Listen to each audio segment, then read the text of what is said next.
السلام علیکم ورحمۃ اللہ وبرکاتہ۔ اللہ تعالیٰ کو تین چیزیں ناپسند ہیں: بہت زیادہ قیل و قال، ادھر ادھر کی باتیں کرنا، مال کو برباد کرنا، اور بہت زیادہ سوال کرنا۔ یہ پوری حدیث اس طرح سے ہے کہ امام بخاری رضی اللہ تعالیٰ عنہ کہتے ہیں کہ مجھ سے شعبی نے بیان کیا،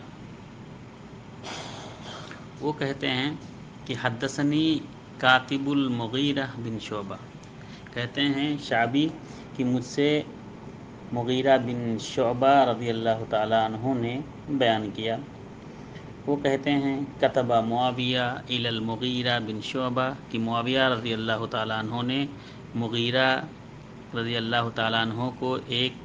چٹھی لکھی، ایک لیٹر بھیجا، اور اس میں انہوں نے لکھا، امیر معاویہ نے، ان اکتب الی بشیء سمعتہ من النبی صلی اللہ علیہ وسلم، کہ اے مغیرہ بن شعبہ، تم کو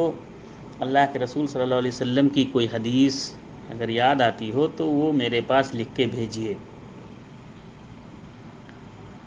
جس کو آپ نے نبی کریم صلی اللہ علیہ وسلم سے سنا ہو۔ فکتب الیہ، تو مغیرہ بن شعبہ رضی اللہ تعالیٰ عنہ نے ایک حدیث امیر معاویہ رضی اللہ تعالیٰ عنہ کی طرف لکھ کر بھیجا۔ اس میں لکھا تھا کہ سمعت النبی صلی اللہ علیہ وسلم، میں نے نبی کریم صلی اللہ علیہ وسلم سے ارشاد فرماتے ہوئے سنا، ان اللہ کرہ لکم ثلاثا، کہ اللہ رب العالمین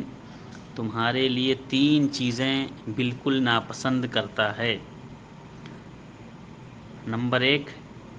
قیل وقال، بہت زیادہ قیل و قال، بہت زیادہ گپ شپ کرنا، بہت فضول کی بکواس کرنا، گپیں لڑانا، ٹائم پاس کرنے کے لیے ادھر ادھر کی پھینکنا، وَإِذَا أَتَى الْمَالِ، اور اسی طرح سے فضول مال خرچ کرنا، اسراف کرنا، تبذیر کرنا، بغیر فائدے کے مال کو ضائع کرنا، وَكَثْرَةَ السُّؤَالِ، اور بہت زیادہ مانگنا، بہت زیادہ سوال کرنا، بہت زیادہ کسی بھی چیز کے بارے میں بہت زیادہ سوال کرنا، اس سے بھی منع کیا ہے۔ بخاری اور مسلم کی حدیث ہے، یعنی متفق علیہ حدیث ہے۔ السلام علیکم ورحمۃ اللہ وبرکاتہ۔